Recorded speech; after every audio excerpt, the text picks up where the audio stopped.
성경이 말한다 팟빵과 유튜브 방송을 시청하시는 우리 성도 여러분께 안내 말씀드리겠습니다.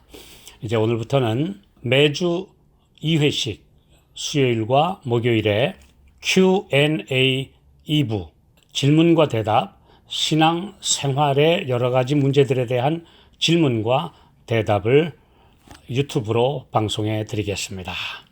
오늘은 그 첫 번째 시간인데요. 오늘의 제목은 삶이 너무 힘들어요 라는 하소연에 대한 성경적 답변입니다. 사람들이 자주 하는 말 가운데 하나가 삶이 너무 힘들고 희망이 없다는 한숨 섞인 탄식의 소리입니다. 누구나 한두 번쯤, 아니 더 여러 번 겪어본 경험이기도 합니다. 그것이 인생이기 때문입니다. 그런데 똑같은 환경과 처지에서 이렇게 비관을 하는 사람이 있는 반면에 긍정적이고 희망적인 사고방식으로 살아가는 사람들도 많이 있습니다. 같은 신자들로서 이 차이를 어떻게 설명할 수 있을까요? 욥기 5장 7절 인생은 고난을 위하여 났나니 불티가 위로 나름 같으니라. 죄의 결과로 신음하는 이 세상에서 누구라도 고난을 면제받은 사람은 없습니다. 정도의 차이가 있을 뿐이고 혹 운이나 팔자가 좋은 사람이라 이런 말을 듣는 사람들도 있지만 영원이라는 관점에서 볼 때에는 한순간에 지나지 않은 인생에게 그런 특권조차도 사실 휙 지나가는 것에 불과할 뿐입니다. 창세기 3장 18절 땅이 네게 가시덤불과 엉겅퀴를 낼 것이라.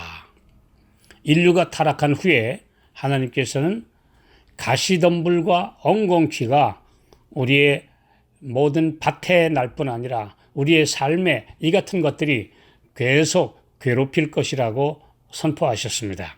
사람의 생애를 괴롭게 하고 근심케 하는 고난과 시련을 다 가시덤불과 엉겅퀴로 비유하시면서 이것은 죄가 빚어낸 타락과 퇴폐에서 사람을 구원하시는 하나님의 경륜에 필요한 훈련의 한 부분으로서 사람의 유익을 위하여 마련된 것이라고 말씀하셨습니다. 사람의 운명이 될 수고와 염려의 생애도 사랑으로 지정된 것입니다. 그것은 그의 죄로 말미암아 필요하게 된 훈련이기 때문에 식욕과 정욕의 방종을 억제하고 극기의 습관을 기르기 위한 것이었습니다. 시편 119편 67절 고난당하기 전에는 내가 그릇 행하였더니 이제는 주의 말씀을 지키나이다. 고난의 학교에서 훈련을 받는 것으로 받아들이는 사람에게는 모든 것이 합력하여 선을 이루게 하시는 하나님의 섭리로 그 목적을 이루게 되지만 한탄하며 절망 속으로 점점 들어가는 사람들에게는 하늘이 원망스럽고 견딜 수 없는 상황이 되고 맙니다. 요셉의 예를 들어보겠습니다. 그가 신실하며 원칙에 굳게 선 대가로 아주 더러운 누명을 쓰고 성폭행 미수범이라는 그런 누명을 쓰고 죄수로 옥에 갇히게 되었습니다. 그는 처음에 간수들로부터 아주 혹독한 대우를 받았습니다. 시편 기자는 시편 105편 18절에 그 발이 착고에 상하며 그 몸이 쇠사슬에 매였으니 곧 여호와의 말씀이 응할 때까지라 그 말씀이 저를 연단하였도다 라고 말했습니다. 그러나 요셉의 참된 품성은 어두운 감옥 속에서도 빛을 발했습니다. 그는 자기의 신앙을 굳게 붙잡고 모든 것을 참았습니다. 그의 수년 동안의 충성스러운 봉사가 가장 잔인한 보답을 받았으나 이 일이 그를 침울하게 하거나 불신하게 하지 못했습니다. 요셉은 양심에 거리낌이 없었으므로 마음이 아주 평안했습니다. 그는 자기의 모든 염려를 하나님께 맡겼습니다. 그는 자기 연민에 빠지거나 자신의 불행에 마음을 앓지 않고 다른 사람의 슬픔을 가볍게 해주려고 노력하는 중에 자신의 슬픔을 잊었습니다. 그는 옥중에서라도 할 일을 찾았습니다. 하나님께서는 그를 크게 쓰시기 위하여 고난의 학교에서 준비시키고 계셨으며 그는 필요한 훈련을 거절하지 않았습니다. 감옥 속에서 압박과 학대와 범죄의 결과가 어떤 것인지를 목격하고 그것을 통해 그는 정의의 동정과 자비의 공과를 배웠습니다. 가장 밑바닥 환경에 떨어져 있는 그 경험이 그로 하여금 지혜와 자비심을 가지고 권력을 행사할 수 있도록 준비시켜 주었습니다.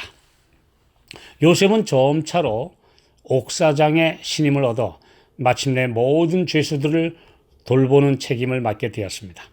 그는 감옥에서 하루하루의 생활을 성실하게 살았고 아울러 고민과 고통 중에 있는 자들에게 동정을 베풀어 주므로 그가 후일에 번영과 영예를 얻을 수 있는 길을 열었습니다. 우리가 다른 사람들에게 비춘 모든 빗줄기는 우리 자신에게 반사됩니다. 슬픔을 당한 사람들에게 베푼 모든 친절과 동정 어린 말과 압제받는 사람의 고통을 덜어준 모든 행동과 궁핍한 사람에게 준 모든 선물은 바른 동기로 했다면 행한 자에게 큰 축복으로 되돌아올 것입니다. 의인은 자기가 열어둔 것인지도 모르는 많은 문으로부터 복이 들어오고 악인도 자신이 열어둔 것인지도 모르는 많은 문으로부터 재앙이 이르러 온다. 이런 서양 격언이 있는데요. 이것은 많은 사람들의 실제 체험에서 얻어진 교훈입니다. 평소 그들의 삶의 궤적과 남겨진 흔적들이 그의 삶을 증거할 것이며 심는 대로 거두는 보상으로 결국 나타날 것입니다.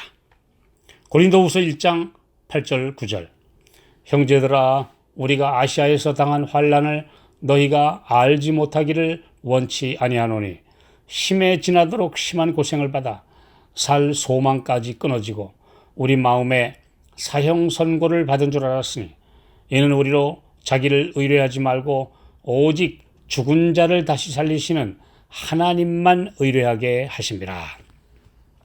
주님의 사업에 헌신하는 종들에게 대한 악의와 핍박은 다 사탄의 충동에 의한 것입니다. 이 세상을 지배하는 흑암의 세력이 빛의 자녀들을 미워하는 것은 당연한 것입니다. 그러나 대부분의 사람들이 이 땅에서 겪는 시련들은 자신과 주위 사람들이 뿌린 씨의 결과입니다. 그럴지라도 이를 한탄하며 무익하게 세월을 보내는 대신에 믿음과 인내로 주님의 은혜를 기다린다면 주님은 이를 놀랍게 복으로 변환시켜 주실 것입니다. 쓴 잔을 기꺼이 마시는 성도들은 그것이 치료제였다는 것을 깨닫게 될 것입니다. 이는 우리 주님이 살아계시기 때문입니다.